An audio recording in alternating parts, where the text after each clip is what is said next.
সে ছিল মহাবিশ্বের সব জীবের মধ্যে সবচেয়ে নিখুঁত প্রাণী। নিজের উন্নত জ্ঞানের জাতিকে টিকিয়ে রাখার জন্য একজন প্রকৌশলী হিসেবে সে সিদ্ধান্ত নিয়ে এই গ্রহেই সৃষ্টি করবে জীবনের এক নতুন আশ্চর্য। তারপর বিন্দুমাত্র দ্বিধা না করে সে এক নিঃশ্বাসে পান করে সেই রহস্যময় কালো তরল। সঙ্গে সঙ্গেই তার শরীরে শুরু হয় প্রচণ্ড রকমের পরিবর্তন, জিনগুলো ভেঙে পড়তে থাকে আর তার শরীর ক্ষয়ে যেতে থাকে ধীরে ধীরে। শেষমেশ তার রক্ত মাংস গলে মিশে যায় সাগরের জলে, মিশে যায় প্রকৃতির সঙ্গে। আর ঠিক সেখান থেকেই পৃথিবীতে জীবনের সূচনা ঘটে। বহু শতাব্দী পেরিয়ে গেলে মানবজাতি গড়ে তোলে উচ্চ সভ্যতা।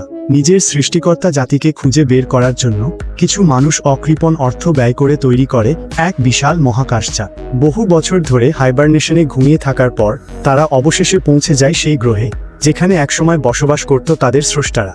কিন্তু এখন সেই গ্রহ আর আগের মতো নেই, সবকিছু বদলে গেছে। মানুষ যাদের খুঁজছিল ঠিক তখনই এক অ্যান্ড্রয়েড আবিষ্কার করে একজন প্রকৌশলী এখনো বেঁচে আছে, ঘুমিয়ে রয়েছে হাইবারনেশন কক্ষে। তাকে জাগিয়ে তোলা হয়, বিশাল শরীর নিয়ে সে উঠে দাঁড়ায়, আর সেখানেই শুরু হয় মানুষ আর স্রষ্টার প্রথম সাক্ষাৎ।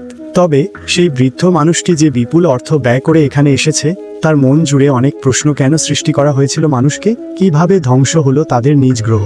সেই প্রশ্নগুলো বাদ দিয়ে সে জিজ্ঞেস করায় একটিই প্রশ্ন, আমরা কিভাবে অমর হতে পারি? কিন্তু প্রকৌশলী কোনো উত্তর দেয় না। সে ধীরে ধীরে তুলে নেয় সেই অ্যান্ড্রয়েডকে, তারপর এক ঝটকায় ঘাড় মুচড়ে হত্যা করে তাকে। তার এই আচরণে সবাই আতঙ্কিত হয়ে পড়ে। তারা প্রতিরোধের চেষ্টা করে, কিন্তু একে সবাই নির্মমভাবে খুন হয় প্রকৌশলীর হাতে। শুধু এলিজাবেথ কোনোভাবে পালিয়ে বাঁচে। এই অবস্থায় সে বুঝতে পারে এই গ্রহ প্রকৌশলীদের বাসস্থান নয়, বরং ছিল এক সামরিক গবেষণাগার। তারা এখানে তৈরি করছিল ভয়ঙ্কর জৈব অস্ত্র, যেগুলো দিয়ে পৃথিবীর সব প্রাণকে নিশ্চিহ্ন করে দেওয়ার পরিকল্পনা ছিল। কিন্তু কোনো এক কারণে তাদের মহাকাশযান ভেঙে পড়ে এই গ্রহে, আর প্রকৌশলী দীর্ঘ ঘুমে চলে যায়। এখন যখন তাকে আবার জাগানো হয়েছে, সে তার অসমাপ্ত মিশন শেষ করতে চায়। তখন এলিজাবেথ দ্রুত সব জানিয়ে দেয় জাহাজের ক্যাপ্টেনকে। যদি এখনই তাকে থামানো না যায়, তাহলে পৃথিবী নিশ্চিহ্ন হয়ে যাবে তার হাতে। ক্যাপ্টেন সবকিছু শুনে বুঝে ওঠার আগেই সিদ্ধান্ত নেয় মানবজাতির জন্য তাকে এই জীবন ত্যাগ করতেই হবে। নিজের দুই সঙ্গীকে নিয়ে সে ঝাঁপিয়ে পড়ে প্রকৌশলীর মহাকাশযানে, আর বিশাল ধাক্কায় সেটিকে মাটিতে নামিয়ে আনে। কিন্তু সে তখনও বেঁচে থাকে। তখনই সে খুঁজতে থাকে এলিজাবেথকে। তবে সে জানতো না সেই জৈব অস্ত্র ইতোমধ্যেই ফাঁস হয়ে গেছে, আর তার থেকেই জন্ম নিয়েছে এক ভয়ঙ্কর এলিয়েন প্রাণী। প্রকৌশলী লড়াই করে, কিন্তু তার শক্তি পর্যাপ্ত ছিল না।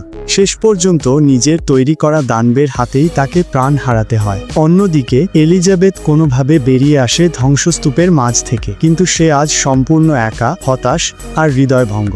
তার মাথায় ঘুরতে থাকে একটাই প্রশ্ন, যে স্রষ্টা মানুষ সৃষ্টি করলো, সে কেন আমাদেরই ধ্বংস করতে চায়? যেন এক ছোট্ট শিশুর মতো যে বুঝতে পারে না কেন মা তাকে হত্যা করতে চাইছে। অজানা ভবিষ্যতের দিকে চেয়ে এলিজাবেথ তখন শুধু অপেক্ষা করে, অক্সিজেন শেষ হওয়ার আগ পর্যন্ত। তবে তখনই জানা যায় ড্রয়েড ডেভিড এখনো বেঁচে আছে। শুধু একটা মাথা হলেও সে এখনো সচেতন। ডেভিড জানায় এই গ্রহে আরো অনেক মহাকাশযান রয়েছে, আর সে তাদের নিয়ন্ত্রণ করতে পারে। তখন এলিজাবেথ আর ডেভিড সিদ্ধান্ত নেয় তারা এই গ্রহ ছাড়বে। তবে গন্তব্য হবে না পৃথিবী, বরং তারা খুঁজবে প্রকৃত স্রষ্টাদের গ্রহ। কারণ তারা জানতে চায় কেন সৃষ্টি করেছিল মানুষকে, আবার কেনই বা তাদের ধ্বংস করতে চায়। এভাবেই শেষ হয় প্রমিথিউসের প্রথম পর্ব।